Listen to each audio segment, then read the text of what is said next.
Hello everyone, welcome to Kavi's Corner and welcome to an excellent recipe with kovakai.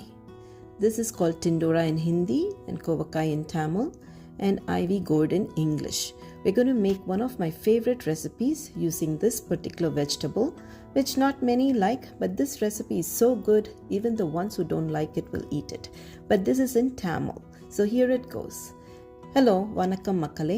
இன்றைக்கி நம்ம கோவக்காய் பொரியல் எப்படி பண்ணலான்னு பார்க்கலாம். முதல்ல இந்த கோவக்காவுடைய எண்ட்ஸ் எல்லாம் எடுத்துருங்க, வெட்டி தூர போடுங்க. அதே நேரம் இது நீட்டு வாக்கில் வெட்டிக்கோங்க. நீங்கள் ரவுண்டாக கூட வெட்டலாம், ஆனால் நீட்டு வாக்கில் வெட்டினீங்கன்னா இது ரொம்ப டேஸ்டியாக இருக்கும். இதுக்கு ஒரு தனி மசாலா பொடி பண்ண போகிறோம். இதில் பீனட்ஸ், வேர்க்கடலை ஒரு அரை கப் எடுத்துக்கோங்க, நல்லா ஃப்ரை பண்ணி எடுத்துக்கோங்க எண்ணெய் இல்லாமல்.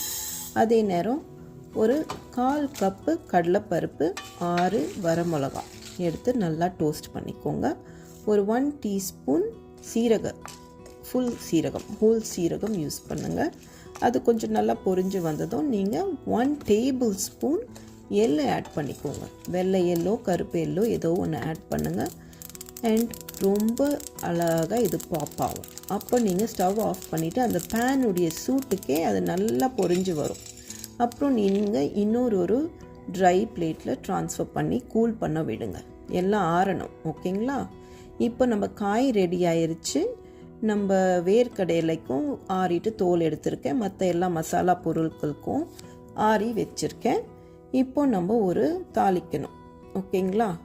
இதுக்கு வெங்காயம், பூண்டு, கடுகு, உளுந்து, கறி லீவ்ஸு, நம்ம சீரகம், அப்புறம் பெருங்காயம் எல்லாத்தையும் போட்டு ஒரு வதக்கணும். ஒரு பேன் எடுத்துக்கோங்க. ஒரு 2 டேபிள் ஸ்பூன் கோகனட் ஆயில், நம்ம தேங்காய் எண்ணெய் இருக்கு இல்லைங்களா, அது போடுங்க. இந்த ரெசிபிக்கு இந்த எண்ணெய் ரொம்ப சூப்பராக இருக்கும்.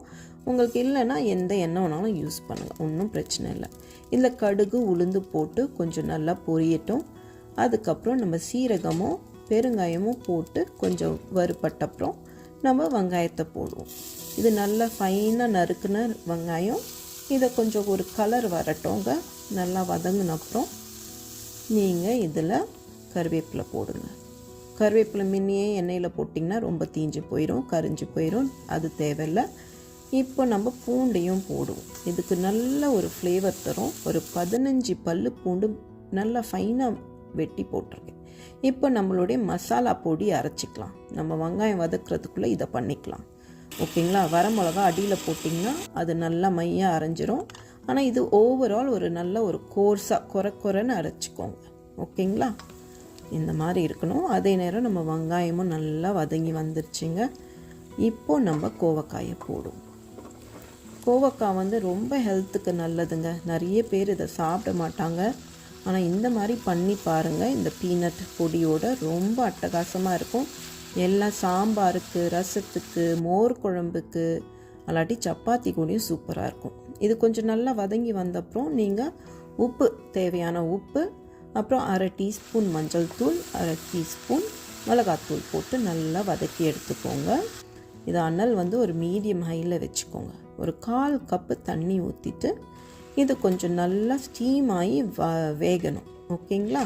கோவக்காய் எப்பவுமே கொஞ்சம் சவுக்குன்னு இருக்கும், ஆனால் ஒரு 6 நிமிஷம் மூடி போட்டு மீடியம் ஹையில் இதை வேக விடுங்க. கோவக்காய் நல்லா வதங்கி கொஞ்சம் ஸ்லைட்டாக சுருங்கி ஒரு டிரான்ஸ்லூசண்ட்டாக கலர் மாறும். அப்போ நம்மளுக்கு இது கோவக்காய் குக்டுன்னு தெரியும். இதுக்கு மேலே நம்ம பொடியை போட வேண்டியது தான், ஓகேங்களா?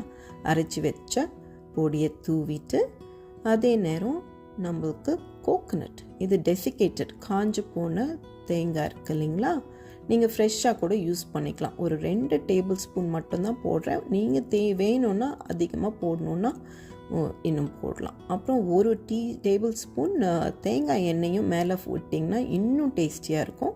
நான் அதை போடலை, ஆனால் இந்த ரெசிபி அட்டகாசமாக இருக்குங்க. நீங்கள் வெறும்னே சாப்பிட்லாம், இல்லாட்டி சப்பாத்தி கூட சாப்பிட்லாம். அதுவும் பிள்ளைங்கள்லாம் கோவக்காவே பிடிக்காத பிள்ளைங்க கூட இதை சாப்பிடுங்க. ரொம்ப நல்ல ஃப்ளேவர்ஃபுல்லாக இருக்கும். இதை தயவு செய்து ட்ரை பண்ணி பாருங்கள். இந்த மாதிரி நீங்கள் கத்திரிக்காயும் பண்ணலாம், பொட்டேட்டோ பண்ணலாம், ரொம்ப அட்டகாசமாக இருக்கும். இந்த ரெசிபி உங்களுக்கு பிடிச்சிருந்துச்சுன்னா ஒரு லைக் போடுங்க. ரொம்ப ரொம்ப பிடிச்சிருந்துச்சுன்னா ஒரு சப்ஸ்கிரைபும் பண்ணிடுங்க. உங்களை அடுத்த வீடியோவில் நான் சந்திக்கிறேன். ஓகேங்களா? Take care. பை.